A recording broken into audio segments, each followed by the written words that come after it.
एक बार पुनः स्वागत करते हैं आपके अपने YouTube चैनल ज्ञान संगम पर। तो आज का हमारा टॉपिक बहुत ही महत्वपूर्ण जियोग्राफी का टॉपिक है, जिसमें से हम भारत की प्रमुख नदियों के बारे में चर्चा करेंगे।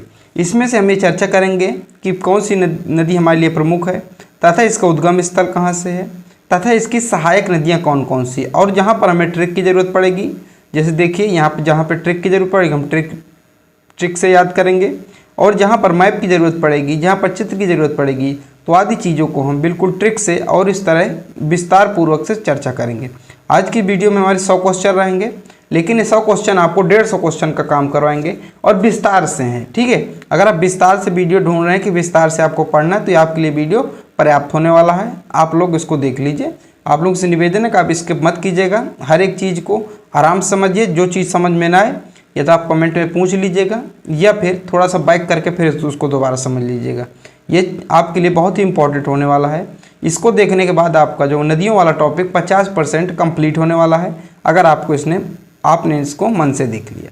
तो आज का हमारा पहला टॉपिक रहेगा। तो हमारा पहला जो प्रश्न है वो कह रहा है, भारत में प्रवाहित होने वाली सबसे बड़ी नदी कौन सी है। तो उस भारत में प्रवाहित होने वाली सबसे बड़ी नदी ये गंगा नदी। कौन सी? गंगा नदी है। ठीक है, तो ऑप्शन नंबर डी, यानी कि जो भारत में बहती है वो सबसे बड़ी नदी गंगा नदी है। गंगा नदी की बात कर ली जाए तो गंगा नदी का उद्गम स्थल कहाँ से है, तो उत्तराखंड में स्थित गंगोत्री ग्लेशियर है। यानी कि जो उत्तराखंड राज्य है वहाँ पर स्थित है। ग्लेशियर का मतलब तो हिमनद, यानी कि बर्फ़ के पहाड़। ठीक है, पहाड़ों पर क्या होता है, बर्फ़ की चादर जमी होती है, उसे हिमनद कहते हैं, ग्लेशियर कहते हैं। तो उस ग्लेशियर का नाम है उत्तरकाशी जिले में गंगोत्री ग्लेशियर है, उत्तराखंड के उत्तरकाशी जिले में। वहीं से क्या होता है कि गंगा नदी निकलती है। ठीक है, जब वहाँ से गंगा नदी निकलती है तो उसको गंगा नहीं कहा जाता, बल्कि ग्लेशियर है। यहाँ से जब निकलती है तो इसको गंगा नहीं, इसको भागीरथी के नाम से जाना जाता है। ठीक है, जब इसके बाद अलकनंदा के यहाँ पे मिल जाती है, इसके बाद इसको गंगा के नाम से जाना जाता है। ठीक है, मैं सारी चीज़ें बताऊँगा, फिर आगे चल के इसको पद्मा के नाम से जाना जाता है। ये दो भागों में विभाजित, तो बाकी मैं सारी चीज़ें करूँगा, तो आपको इतना सिर्फ याद रखना है।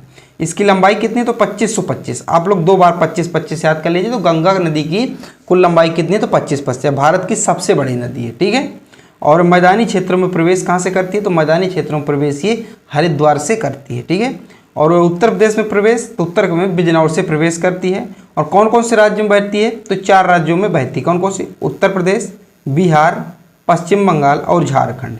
तो ये निम्न में से ये इतने राज्यों में जो है बहती है। ठीक है, इतना आपको जो है याद रखना है। ठीक है, अगला, भारत में प्रवाहित होने वाली सबसे लंबी नदी कौन सी है, तो गंगा नदी है सबसे लंबी नदी जो भारत में क्या होती है, प्रवाहित होती है। ठीक है, गंगा नदी की सहायक नदियों के बारे में चर्चा कर ले। देखिए, हमारा टॉपिक सिर्फ हमारा पहला प्रश्न था कि ये कौन सी सबसे बड़ी नदी है, लेकिन मैं आपको पूरी चीज़ें बताऊँगा, उसकी सहायक नदियाँ भी बताऊँगा, ताकि आपको पेपर में कुछ भी पूछा जाए तो आपको क्या करें, आपको समझ में आना चाहिए, ये चीज़ें याद होनी चाहिए। गंगा नदी की सहायक नदियाँ हैं, ऐसे याद करना पाना कठिन है, तो एक ट्रिक है आपके लिए। यशोदा को राम सा कंगन चाहिए। ठीक है, यशोदा को राम सा कंगन चाहिए। तो यशोदा, यश से हो गया यमुना नदी, सा सोन नदी, और 10 हो गया दामोदर नदी। तो यशोदा से 3 नदियाँ निकल कर आ गई, यमुना, सोन, दामोदर। फिर को से कोसी नदी, रा से रामगंगा नदी, मा से चाहिए महानंदा नदी, सा से शारदा नदी या काली नदी, ये नेपाल से निकलती है। ठीक है, और का से करनाली नदी, गन से चाहिए कंगन, गन से होता है गंडक नदी। तो ये प्रमुख नदियां हैं किसकी, गंगा नदी की सहायक नदियां। तो आप एक बार इस ट्रिक को याद कर लीजिए, एक बार 2 बार लिख लीजिए, 2 बार में गारंटी देता हूँ कि आपको तुरंत याद हो जाएगा। चलिए अगला प्रश्न है, वीडियो जरूर लंबा बन जाएगा, लेकिन आपके लिए हित में होने वाला है।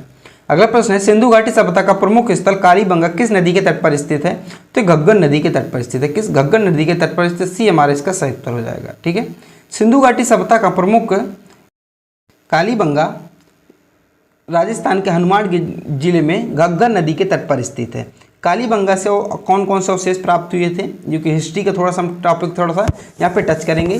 तो पत्थर की चूड़ियाँ, मिट्टी के खिलौने, बैलगाड़ी के पहिए और मवेशियों की हड्डी के अवशेष वहाँ से क्या हुए थे, प्राप्त हुए थे। अगला है, निम्न में से कौन सी 2 नदियाँ पश्चिम की ओर बहती हैं, यानी कि पश्चिम की ओर ऐसे कौन सी 2 नदियाँ हैं जो पश्चिम की ओर बहती है। तो एक तो नर्मदा है और एक ताप्ती नदी है। तो ऑप्शन नंबर 1 हमारा सही उत्तर हो जाएगा, यानी कि नर्मदा और ताप्ती नदी जो है क्या पश्चिम की ओर बहती हैं।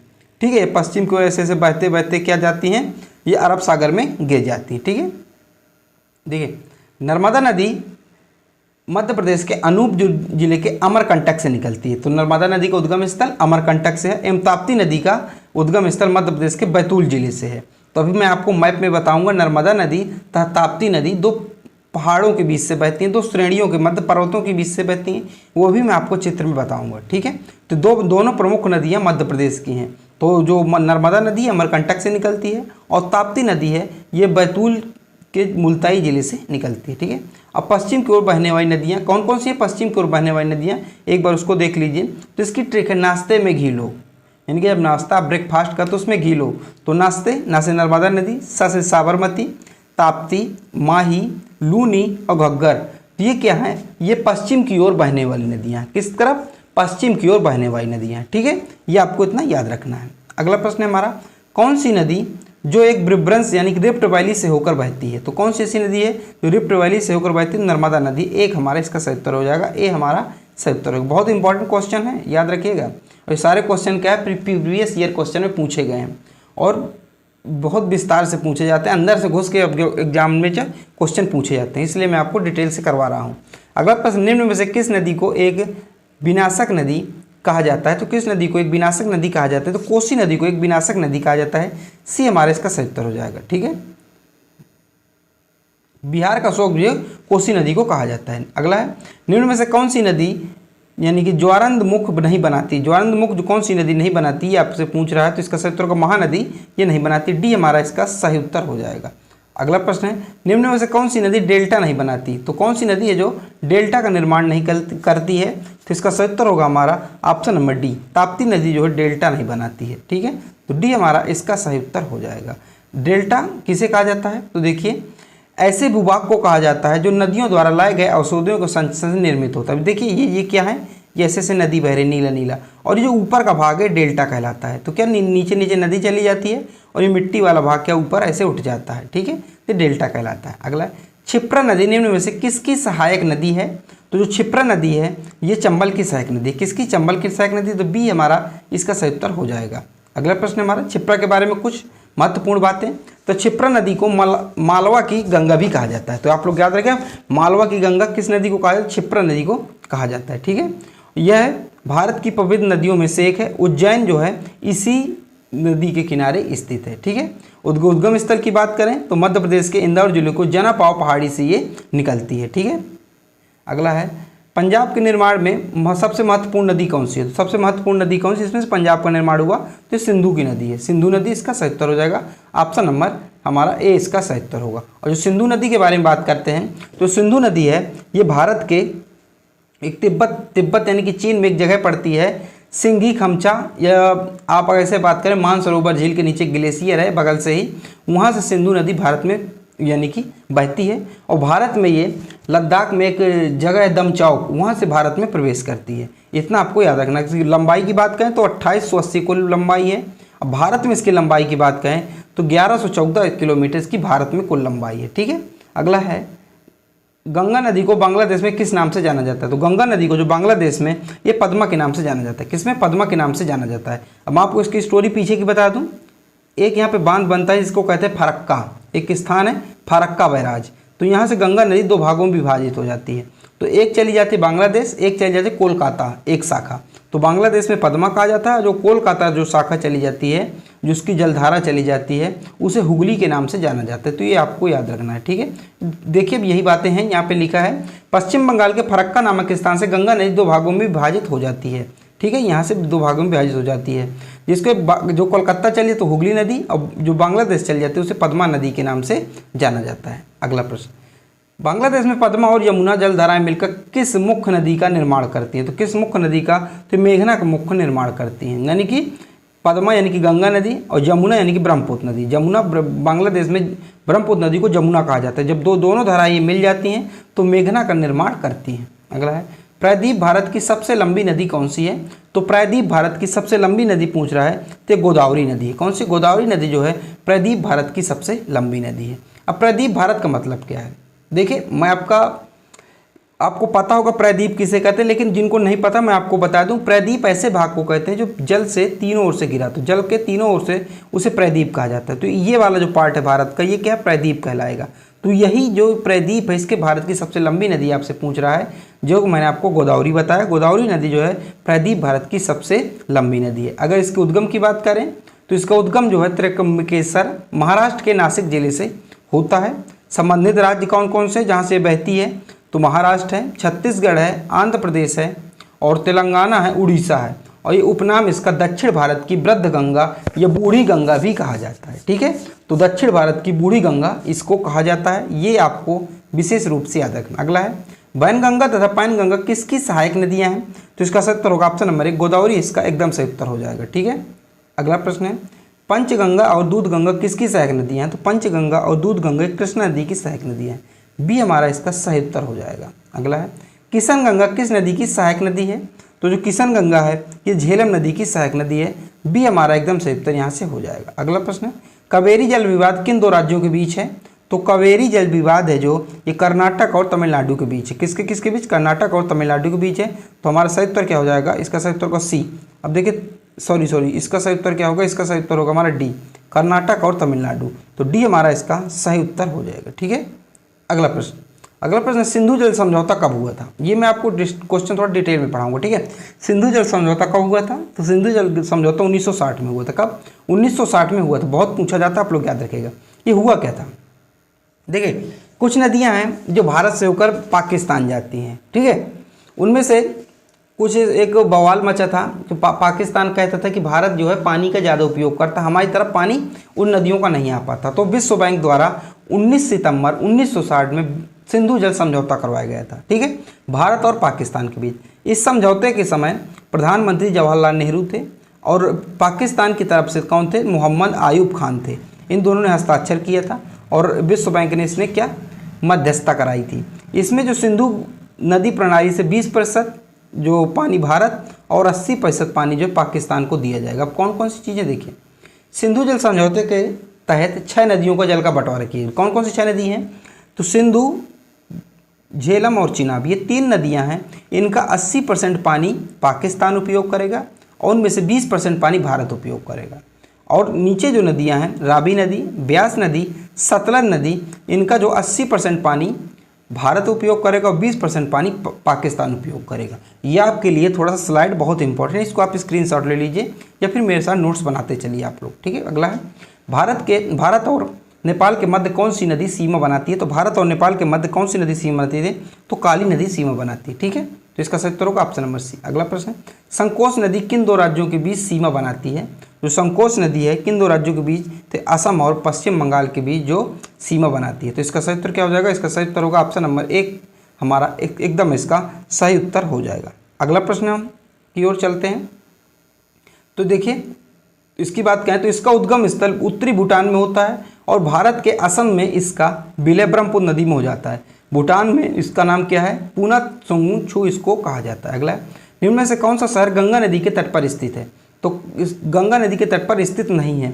तो कौन सा शहर है गंगा नदी के तट पर स्थित नहीं है, आपको पता है कानपुर है, पटना है, वाराणसी है, लेकिन दिल्ली यमुना नदी के तट पर स्थित है। तो डी हमारा इसका सही उत्तर हो जाएगा। अगला है जम्मू कश्मीर की राजधानी श्रीनगर किस नदी के तट पर स्थित है, श्रीनगर किस नदी के तट पर स्थित है, तो झेलम नदी के तट पर स्थित है। झेलम नदी के तट पर स्थित श्रीनगर आपको याद रखना है। ठीक है, और जो सिंधु नदी है मित्रों, वो सिंधु नदी सिर्फ लद्दाख में बहती है। ठीक है, लद्दाख भारत के केंद्र शासित प्रदेश लद्दाख में सिर्फ बहती है। अगला है निम्न में से कौन सा कथन सत्य नहीं है, कौन सा कथन सत्य नहीं है, तो आप ऑप्शन नंबर सी हमारा इसका सही उत्तर हो जाएगा।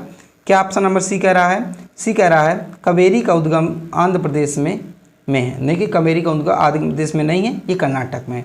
तो सी हमारा इसका सही उत्तर हो जाएगा। अगला है केन, बेतवा और चंबल किस नदी की सहायक नदियां हैं, तो केन हो गया, बेतवा हो गया, चंबल, ये सब यमुना नदी की सहायक नदियाँ। किसकी, यमुना नदी की सहायक नदियाँ। तो ये हमारा इसका सही उत्तर हो जाएगा। अगला है विश्व का सबसे बड़ा द्वीप माजुली किस नदी पर बनता है, तो विश्व का सबसे बड़ा नदी द्वीप है जिसका नाम है माजुली द्वीप, जो असम में पड़ता है। ये किस नदी पर बनता है, तो ब्रह्मपुत्र नदी पर बनता है। किसमें, ब्रह्मपुत्र नदी पर बनता है। तो बी हमारा इसका सही उत्तर होगा। माजुली द्वीप से जुड़ी महत्वपूर्ण बातें आप लोग देख लीजिए कौन कौन सी हैं। तो माजुली द्वीप का निर्माण ब्रह्मपुत्र नदी और उसकी सहायक नदियों के मार्ग बदलने की वजह से हुआ है। यह ब्रह्मपुत्र नदी और सुमनसिरी नदी से घिरा हुआ भाग है। माजुली द्वीप 16वीं शताब्दी के असम के प्रमुख सांस्कृतिक केंद्रों में से एक रहा। माजुली द्वीप विश्व का सबसे बड़ा नदी द्वीप है। आपसे मैं कह रहा हूँ विश्व का सबसे बड़ा नदी द्वीप है। आपसे अगर पूछे विश्व का सबसे बड़ा नदी द्वीप तो आपको बताना है माजुली द्वीप। अगर उसमें से आपको पूछे कि विश्व का सबसे बड़ा द्वीप कौन सा है? नदी आपसे विश्व का सबसे बड़ा द्वीप तो आपको ग्रीनलैंड बताना, जो कि उत्तरी अटलांटिक महासागर में स्थित है, ये आपको याद रखना है, ठीक है। अगला, दुनिया का सबसे बड़ी नदी कौन सी है? दुनिया की सबसे बड़ी नदी कौन सी है, ये आपसे पूछा जा रहा है। तो इसका सही उत्तर होगा नील नदी। क्या होगा? नील नदी दुनिया की सबसे बड़ी नदी है। ए हमारा इसका सही उत्तर होगा। इसकी लंबाई कितनी है? तो 6650 किलोमीटर इसकी लंबाई है। इसके स्थान किधर है? तो उत्तर पूर्वी अफ्रीका में इसका स्थान है। और दुनिया की सबसे चौड़ी नदी की बात करें तो अमेजन नदी दुनिया की सबसे चौड़ी नदियों में से एक है, ठीक है। अगला है, कौन सी नदी में सर्वाधिक पानी है? तो किस नदी में सर्वाधिक पानी है? तो इसका सही उत्तर होगा अमेजन नदी। कौन सी? अमेजन नदी में सर्वाधिक पानी है, जो विश्व की सबसे चौड़ी नदी कही जाती है। अगला है, अमेजन नदी में प्रवाहित होने वाला जल विश्व के नदी का कुल कितना प्रतिशत है? यानी कि अमेजन नदी में जितना जल प्रवाहित होता है विश्व के नदियों का कुल कितना प्रतिशत वहाँ प्रवाहित? तो 20%। यानी कि विश्व की सारी पूरी नदियाँ ले लो और सिर्फ अमेजन नदी ले लो, तो अमेजन नदी में विश्व की सारी नदियों का 20% पानी जो अकेले उसमें बहता है। अगला है, निम्न में से किस नदी का सबसे बड़ा जल ग्रहण क्षेत्र है? तो किस नदी का सबसे बड़ा जल ग्रहण क्षेत्र है? तो कृष्णा नदी का। किसका? कृष्णा नदी का। निम्नलिखित में से कृष्णा नदी का सबसे बड़ा जल ग्रहण क्षेत्र। अगला है, भारत की लवण नाम से कौन सी नदी जानी जाती है? तो भारत की लवण नाम से कौन सी नदी जानी जाती है? तो लूनी नदी जानी जाती है। कौन सी? लूनी नदी जानी जाती है और कच्छ के रण में क्या होती है? समाहित हो जाती है। अगला है, भारत की सबसे लंबी नदी जिसका उद्गम एवं मुहाना दोनों भारतीय क्षेत्र में स्थित है, यानी कि उद्गम भी भारत से होती है और ये मुहाना भी भारत की तरफ है, तो ऐसी कौन सी सबसे लंबी नदी है? तो ये गोदावरी नदी है। कौन सी? गोदावरी नदी है, ठीक है। तो बी हमारा इसका सही उत्तर हो जाएगा। गोदावरी नदी जो है प्रायद्वीप भारत की नदी है। अगला है, भारत का सबसे लंबा बांध हीराकुंड बांध किस नदी पर स्थित है? जो हीराकुंड बांध है ये महानदी पर स्थित है। कौन सी? महानदी पर स्थित है। एक हमारा इसका सही उत्तर हो जाएगा। अगर आपसे राज्य पूछे तो उड़ीसा आपको इसका बताना है, ठीक है। तो भारत का सबसे लंबा बांध हीराकुंड बांध उड़ीसा के संबलपुर शहर के पास महानदी के पर बना हुआ है। इसकी अगर लंबाई की बात करें तो 25.8 किलोमीटर इसकी कुल लंबाई है। दुनिया का सबसे लंबा मिट्टी का बांध है, ठीक है। अगला है, भारत का प्रसिद्ध बांध भाखड़ा नागल किस नदी पर बना है या स्थित है? तो इसका सही उत्तर होगा ऑप्शन नंबर डी, सतलुज नदी पर स्थित है। कितना? सतलुज नदी पर स्थित है। चौथा हमारा इसका सही उत्तर हो जाएगा। दुनिया का सबसे ऊंचा बांध टिहरी किस नदी पर स्थित है? तो टिहरी किस नदी पर स्थित है? ये भागीरथी नदी पर स्थित है। किस पे? भागीरथी नदी पर। एक इसका सही उत्तर होगा। आपको याद कैसे रहेगा कि टिहरी दुनिया का सबसे ऊंचा बांध है, ठीक है। विश्व का सबसे ऊंचा यानी भारत का सबसे ऊंचा है, तो टिहरी टी क्या होता है? ऊपर होती है, ठीक है। ऐसे आप लोग याद सकते हैं, ठीक है। अगला है, गोविंद वल्लभ पंत सागर किस नदी पर स्थित है? जो गोविंद वल्लभ पंत सागर ये है किस नदी पर स्थित है? बांध है, ये किस नदी पर स्थित है? ये रिहंद नदी पर स्थित है। ये उत्तर प्रदेश में, ठीक है, उत्तर प्रदेश के सोनभद्र में। अगला है, मंदाकिनी एवं अलकनंदा के संगम के स्थल को किस नाम से जाना जाता है? तो इसको किस नाम से जाना जाता है? तो इसको जाना जाता है रुद्रप्रयाग के नाम से जाना जाता है। किसे? रुद्रप्रयाग के नाम से जाना जाता है, ठीक है। अब देखिए इसके बारे में पढ़ लेते हैं, पंचप्रयाग के बारे में थोड़ा सा पढ़ लेते हैं। देखिए, अगर आपसे पूछे देवप्रयाग किन दो नदियों का संगम को कहा जाता है, तो भागीरथी और अलकनंदा के जो संगम होता है इसे कहा जाता है देवप्रयाग, ठीक है। और रुद्रप्रयाग की बात करें तो मंदाकिनी और अलकनंदा जब मिलती है तो उसे रुद्रप्रयाग कहते हैं। और कर्णप्रयाग की बात करें तो पिंडार और अलकनंदा जब मिलती है तो उसे कर्णप्रयाग के नाम से जाना जाता है। विष्णुप्रयाग की बात करें तो धौली गंगा और अलकनंदा जब मिलते हैं तो उसे विष्णुप्रयाग के नाम से जाना जाता है। तो ये आपके लिए इंपॉर्टेंट रहने वाला। अगला है, निम्न में से कौन सी नदी तिब्बत में नेपाल चीन सीमा से निकलती है और हाजीपुर बिहार के पास गंगा में शामिल हो जाती है? तो इनमें से कौन सी नदी है ऐसा करती है? तो इसका सही उत्तर होगा ऑप्शन नंबर सी, गंडक नदी इसका सही उत्तर हो जाएगा, ठीक है। अगला प्रश्न है हमारा, भारत का सबसे बड़ा नदी मुख किस नदी के मुख पर स्थित है? यानी कि सबसे बड़ा नदी मुख किस नदी के मुख पर स्थित है? तो इसका सही उत्तर होगा ऑप्शन नंबर ए, हुगली नदी। इसका सही उत्तर क्या? हुगली नदी, जो कोलकाता जो हुगली नदी के किनारे स्थित है। और हुगली नदी गंगा नदी की एक ही शाखा है जैसे कोलकाता में चलती है, उसे हुगली के नाम से जाना जाता है। अगला, मध्य प्रदेश में गांधी सागर बांध किस नदी पर स्थित है? जो मध्य प्रदेश में गांधी सागर बांध है चंबल नदी पर स्थित है। किसमें? चंबल नदी पर स्थित। दूसरा हमारा इसका सही उत्तर हो जाएगा, ठीक है। अगला प्रश्न है, निम्न में से कौन सी नदी जम्मू कश्मीर में प्रवाहित नहीं होती? तो कौन सी नदी है जम्मू कश्मीर में प्रवाहित नहीं होती, ये आपको बताना है। इसका सही उत्तर होगा सिंधु नदी। सिंधु नदी जो जम्मू कश्मीर में प्रवाहित नहीं होती, ये मानसरोवर झील से निकलती, झील के नीचे के ग्लेशियर है वहाँ से निकलती सिंधु नदी। और ये क्या है? लद्दाख, भारत में लद्दाख के दम चौक से प्रवेश करते हुए पाकिस्तान में चली जाती है, ठीक। अगला, सिंधु नदी की सबसे बड़ी सहायक नदी कौन सी है? तो सिंधु नदी की जो सबसे बड़ी सहायक नदी है उसको कहते हैं चिनाब नदी। कौन सी? चिनाब नदी है, ये भी इसका सही उत्तर होगा। तो चिनाब आप बना लीजिएगा। चिनाब नदी सिंधु नदी की सबसे बड़ी सहायक नदी। अगला है, भारत की किस नदी को जैविक मरुस्थल कहा जाता है? तो भारत की किस नदी को जैविक मरुस्थल के नाम से जाना जाता है? दामोदर नदी को जैविक मरुस्थल के नाम से जाना जाता है। बी हमारा इसका सही उत्तर होगा। अगला है, कौन सा शहर यमुना नदी के किनारे स्थित है? तो कौन सा शहर है? देखिए आगरा भी है, दिल्ली भी, मथुरा, तो उपरोक्त सभी होगा। डी हमारा इसका सही उत्तर होगा। यानी कि आगरा भी जो यमुना नदी किनारे है, दिल्ली भी यमुना नदी किनारे और मथुरा भी यमुना नदी किनारे स्थित। अगला है, मध्य प्रदेश में नर्मदा नदी की लंबाई कितनी है? तो मध्य प्रदेश में जो नर्मदा नदी की लंबाई कितनी है? तो ये है 1077 किलोमीटर। कितनी? 1077 किलोमीटर इसकी सही उत्तर हो जाएगा। अगला है, भागीरथी नदी का उद्गम स्थल है। तो भागीरथी नदी का उद्गम स्थल क्या है? तो गंगोत्री। क्या है? गंगोत्री इसका सही उत्तर होगा डी। देखिए गंगा नदी का ही नाम है भागीरथी नदी। जब भागीरथी नदी गंगोत्री के ग्लेशियर से निकलती है उत्तराखंड से, उत्तरकाशी जिले से, तो इसको कहा जाता है भागीरथी। फिर एक नदी इसमें मिलती है अलकनंदा। जब अलकनंदा मिलती है तब इसको गंगा कहा जाता है। ठीक है, ये बातें मैं विस्तार से आपको चित्र के साथ पीछे बता चुका हूँ। अगला है, सिंधु और सतलज नदी के बीच हिमालय का भाग क्या कहलाता है? तो सिंधु और सतलज नदी के बीच का जो हिमालय का भाग है उसे क्या कहला जाता है, ये आपको बताना है। तो इसका सही उत्तर होगा पंजाब हिमालय, इसको कहा जाता है। क्या होगा? पंजाब हिमालय इसको कहा जाता है। तो ये हमारा इसका सही उत्तर हो जाएगा। अगला है, तीस्ता और दिहांग नदियों के बीच आने वाले हिमालय को के भाग को किस नाम से जाना जाता है? तो इसको जो कहा जाता है असम हिमालय कहा जाता है। क्या कहा जाता है? असम हिमालय कहा जाता है। इसका सही उत्तर होगा ऑप्शन नंबर डी, इसका सही उत्तर हो जाएगा। ठीक है, अब देखिए इनके बारे में पढ़ लेते हैं। कौन सा हिमालय के मध्य कौन से भाग को कहा जाता है? तो असम हिमालय अगर पूछे तो तीस्ता और दिहांग, दिहांग का मतलब आप ब्रह्मपुत्र नदी भी कह सकते हैं, क्योंकि अरुणाचल प्रदेश में से दिहांग के नाम से जाना जाता है। तो तीस्ता और ब्रह्मपुत्र नदी या फिर दिहांग नदी के बीच जो स्थित भाग है उसे असम हिमालय के नाम से जाना जाता है। इसके बाद पंजाब हिमालय, तो सिंधु और सतलज नदी के मध्य जो भाग है उसे पंजाब हिमालय के नाम से जाना जाता है। कुमायूं हिमालय, सतलज नदी और काली नदी के बीच का जो भाग है उसे कुमायूं हिमालय के नाम से जाना जाता है। इसके बाद नेपाल हिमालय, तो काली नदी और तीस्ता नदी के जो मध्य भाग है उसे नेपाल हिमालय के नाम से जाना जाता है। अगला है, सियाचिन ग्लेशियर पिघलने से बना पानी किस नदी का मुख्य स्रोत है? तो किस नदी का मुख्य स्रोत है ये आपसे पूछा जा रहा है। तो इसका सही उत्तर होगा हमारा नुब्रा नदी, इसका सही उत्तर हो जाएगा। तो बी हमारा इसका सही उत्तर होगा। अगला प्रश्न, सिंधु नदी कौन सी नदी मानसरोवर झील से निकलती है? तो सिंधु नदी कौन सी सहायक नदी है जो मानसरोवर झील से निकलती है? तो सतलज नदी। कौन सी? सतलज नदी। ऑप्शन नंबर जो हमारा इसका सही उत्तर होगा सी, हमारा इसका सही उत्तर हो जाएगा। अगला है, कौन सी नदी काजीरंगा नेशनल पार्क से होकर गुजरती है? तो कौन सी नदी जो काजीरंगा नेशनल पार्क से होकर गुजरती है? तो ब्रह्मपुत्र नदी है। कौन सी? ब्रह्मपुत्र नदी है। ठीक है, ऑप्शन नंबर बी हमारा इसका सही उत्तर हो जाएगा। काजीरंगा राष्ट्रीय उद्यान से होकर बहने वाली नदियाँ कौन कौन सी? ब्रह्मपुत्र नदी है और डेफलू नदी है, मोरा डेफलू नदी है और मोरा धनसिरी नदी है। तो आपको जो है ये ब्रह्मपुत्र नदी आपके लिए इंपॉर्टेंट है, इसलिए आपको याद रखना है। ठीक है, और काजीरंगा राष्ट्रीय उद्यान कहाँ है ये भी आपको बता दूं, असम में है। असम का एक नौगांव जिला है, वहाँ है। और काजीरंगा किस लिए प्रसिद्ध है?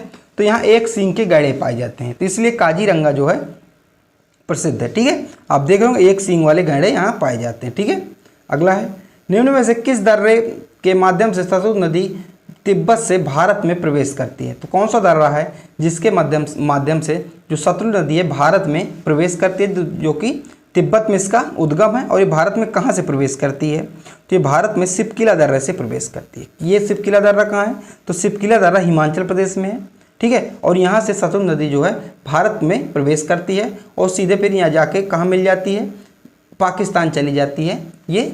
ठीक है, सिंधु नदी से मिलकर। ठीक है, अगला है, अगर सतलज नदी की बात करें तो इसका पुराना नाम आप देख लीजिए। सतलज नदी का जो पुराना पौराणिक नाम है इस शतुद्री के नाम से जाना जाता है। सतलज नदी के ऊपर कुछ महत्वपूर्ण बांध भी बने हैं, जैसे भागड़ा नागल बांध और करकच्चम वाकटू जल विद्युत संयंत्र और नापता झाकड़ी बांध। इसमें से आपको भागड़ा नागल बांध एकदम याद रखना है। ठीक है, और सतलज नदी सिपकिला दर्रे से होकर भारत में प्रवेश करती है। यह हिमाचल प्रदेश, भारत और तिब्बत राज्य में किन्नौर जिले में स्थित है, यह आपको याद रखना। अगला है, नर्मदा एवं ताप्ती नदियों के मध्य सी कौन सी पहाड़ी स्थित है? तो कह नर्मदा और ताप्ती नदियों के मध्य कौन सी पहाड़ी स्थित है? तो ये स्थित है सतपुड़ा पहाड़ी। कौन स्थित है? सतपुड़ा पहाड़ी स्थित है। बी हमारे इसका सही उत्तर हो जाएगा। चलिए हम इसको थोड़ा सा पढ़ ही लेते हैं। आप थोड़ा सा ध्यान दीजिए मेरी बात।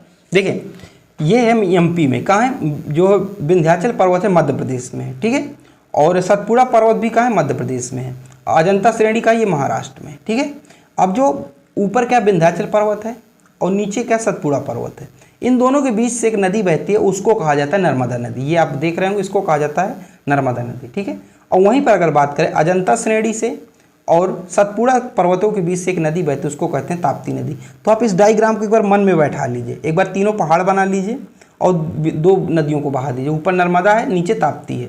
तो इसको आप लोग याद कर लेंगे तो आप जैसे प्रश्न चाहे जैसे बन जाए, आपको हमेशा क्या रहेगा, याद रहेगा। अगला है, पोंग बांध किस नदी पर निर्मित है? तो इसका सही उत्तर होगा ऑप्शन नंबर डी, ब्यास नदी पर स्थित है पोंग बांध। इसका ऑप्शन नंबर क्या होगा हमारा, डी इसका सही उत्तर होगा। ये हिमाचल प्रदेश में, कहाँ, हिमाचल प्रदेश में। अगला है, कौन सी नदी भूमि बंधित नदी है? तो कौन सी नदी है जो भूमि बंधित नदी है? इसका सही उत्तर होगा ऑप्शन नंबर डी, लूनी नदी। क्या होगा, लूनी नदी इसका सही उत्तर हो जाएगा। ठीक है, और लूनी नदी अजमेर जिले के नागपुर पहाड़ से निकलती है। कहाँ से निकलती है? नागपुर पहाड़ या नागा पहाड़ियों से निकलती है। और लूनी नदी को जो मरुस्थल की गंगा भी कहा जाता है। ये आपके लिए इंपॉर्टेंट है कि किस नदी को मरुस्थल की गंगा कहा जाता है।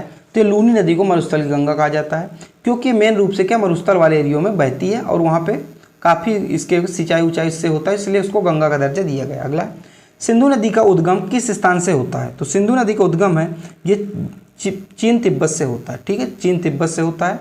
ये एक मानसरोवर झील है, वहीं के उसी के पास से इसका होता है। ठीक है, ये अगर मान करें तो मानसरोवर झील है, यहीं से सिंधु नदी निकलती है। और ऐसे ऐसे ये सिंधु नदी, ये यहाँ का क्षेत्र है दमचौक लद्दाख का, यहाँ से प्रवेश करते हुए से पाकिस्तान के होते हुए अरब सागर की खाड़ी में जाके गिर जाती है। अगला, सिंधु नदी किस स्थान से भारत में प्रवेश करती है? तो सिंधु नदी जो दमचौक लद्दाख से भारत में प्रवेश करती है, ये मैं आपको बता चुका हूँ। अगला, सिंधु नदी की कुल लंबाई कितनी है, ये आपसे पूछ रहा है। तो 2880 किलोमीटर कितनी है? 2880 किलोमीटर इसकी लंबाई है।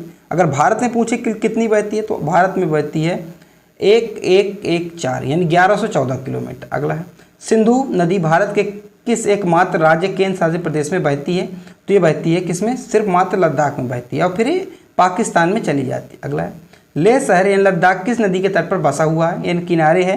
तो इसका सही उत्तर होगा, इसका सही सिंधु नदी के किनारे है, क्योंकि यहाँ पर सिर्फ एक नदी मुख्य रूप से बहती है, उसका नाम है सिंधु नदी। अगला है, सिंधु नदी भारत में बहने के बाद किस स्थान पर पाकिस्तान में प्रवेश करती है?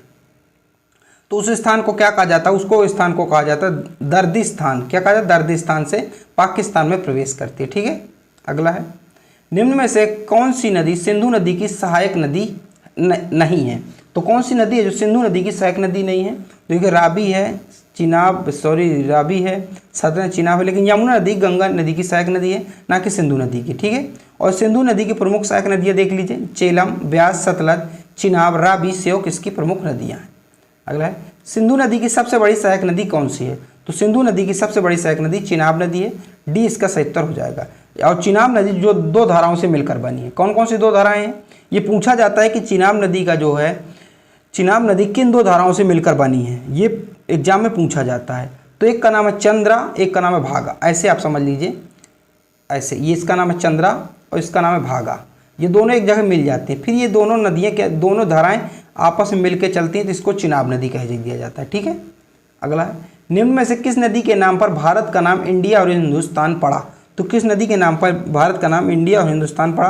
तो सिंधु नदी के नाम पर पड़ा। ठीक है, सिंधु नदी को इंग्लिश में कहा था इंडस। तो अंग्रेज क्या थे? इंडस यानी कि जो उधर से आते थे, हमारे पुर्तगाली हो गए ये सब, तो इंडस कहते थे, धीरे धीरे इसको इंडिया कहने लगे। ठीक है, तो इस प्रकार इसी के नाम पर पड़ा। अगला है, निम्न में से किन पर्वत श्रेणी के मध्य सिंधु नदी बहती है? तो किन पर्वत श्रेणियों के मध्य सिंधु नदी बहती है? तो इसका सही उत्तर क्या होगा? इसका सही उत्तर होगा ऑप्शन नंबर लद्दाख और जास्कर श्रेणी। ठीक है, अगला है, किस स्थान के निकट सिंधु नदी गहरे यानी कि गार्ज महाखंड का निर्माण करती है?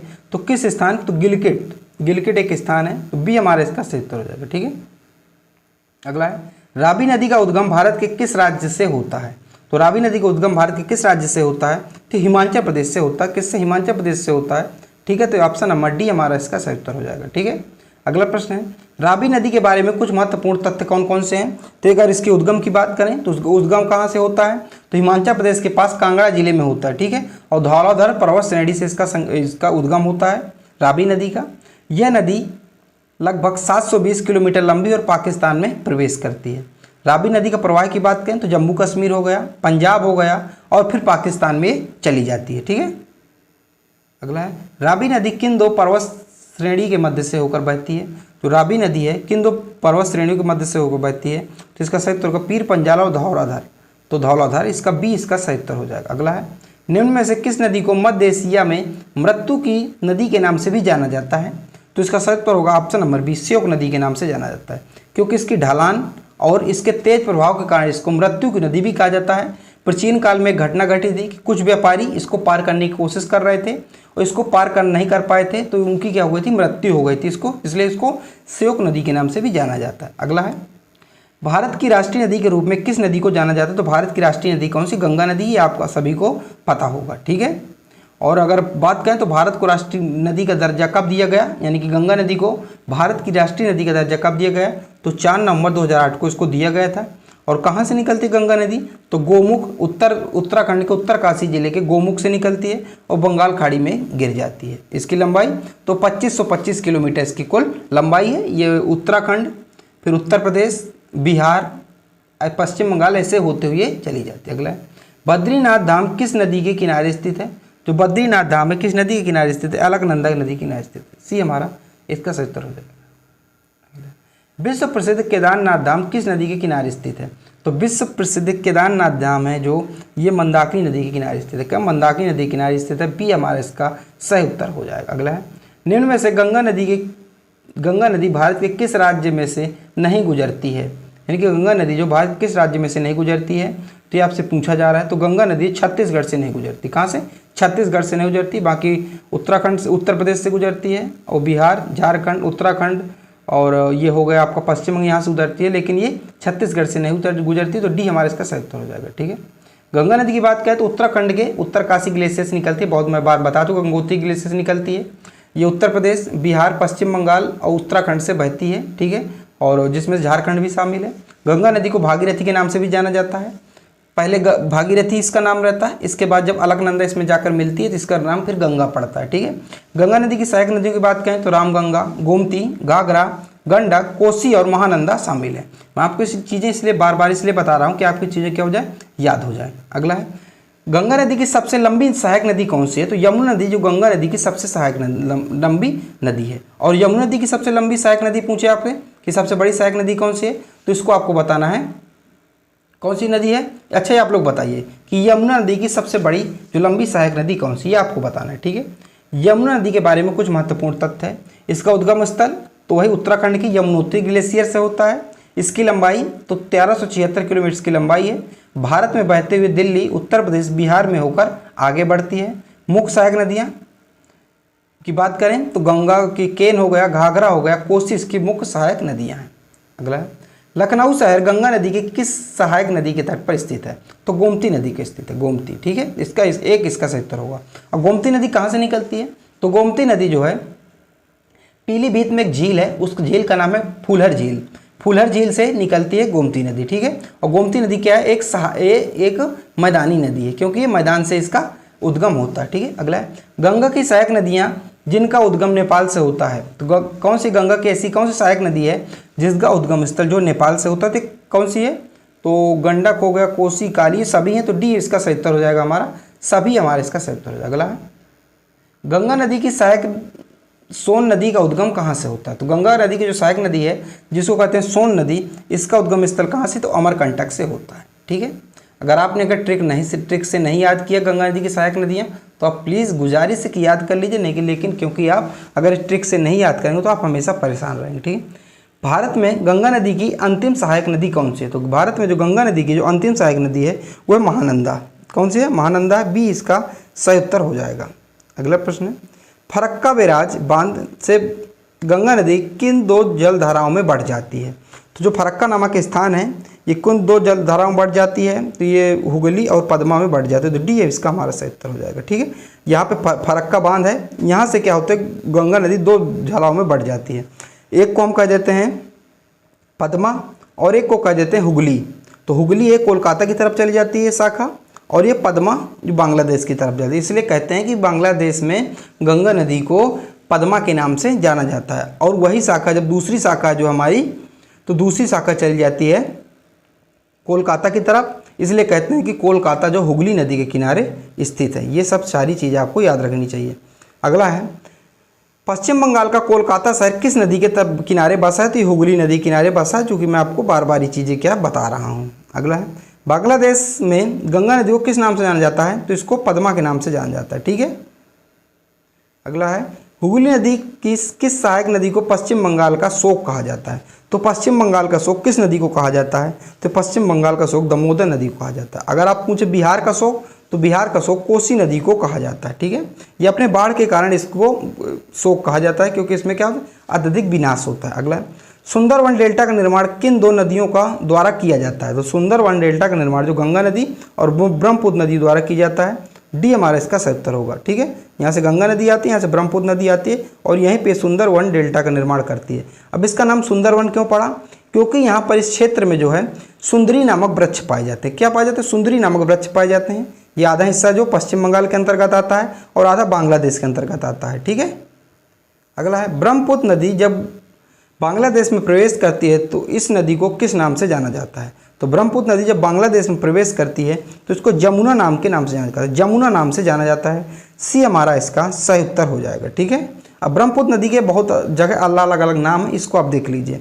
अगर ये चीन में, जब ये चीन से निकलती है ब्रह्मपुत्र नदी, ठीक है, आपको पता है मानसरोवर झील है, मानसरोवर ऐसे ये निकल जाती है, ब्रह्मपुत्र नदी है और इधर जो चली जाती है सिंधु नदी कहलाती है। ठीक है, और इसी के नीचे से सतलुज नदी निकलती है। ठीक है, ये आपको विशेष रूप से याद रखना है। तो जो ब्रह्मपुत्र नदी है इसके अलग अलग स्थानों पर अलग अलग नाम है, क्योंकि इसका विस्तार बहुत ज़्यादा बहती है। 2880 किलोमीटर कुल बहती है इसकी भारत में कितना है? 1114 किलोमीटर भारत के क्षेत्र में बहती है।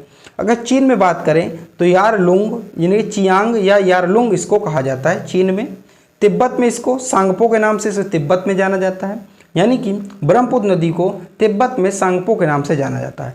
अरुणाचल प्रदेश में ब्रह्मपुत्र नदी को देहांग के नाम से जाना जाता है, देहांग या दिहांग। ठीक है, असम में इसे ब्रह्मपुत्र के नाम से ही जाना जाता है। बांग्लादेश में इसे यमुना के नाम से जाना जाता है। किसमें? यमुना के नाम से जाना जाता है। ये आपके लिए याद रखना है। अगला है रेल और सड़क पुल यानी कि बोगीबिल पुल किस राज्य में स्थित है? तो बोगीबिल पुल है किस राज्य में स्थित है? तो ये स्थित है असम में स्थित है। कहाँ स्थित है? असम में स्थित है। आपको याद रखना है, आप चित्र में देख सकते हैं। ठीक है, अगला है निम्न में से कौन सा शहर ब्रह्मपुत्र नदी के तट पर बसा है? तो कौन सा शहर है? देखिए गुवाहाटी, ये भी असम का है। डिब्रूगढ़ असम, तेजपुर, ये सब कहाँ है? ये ब्रह्मपुत्र नदी के तट पर स्थित है।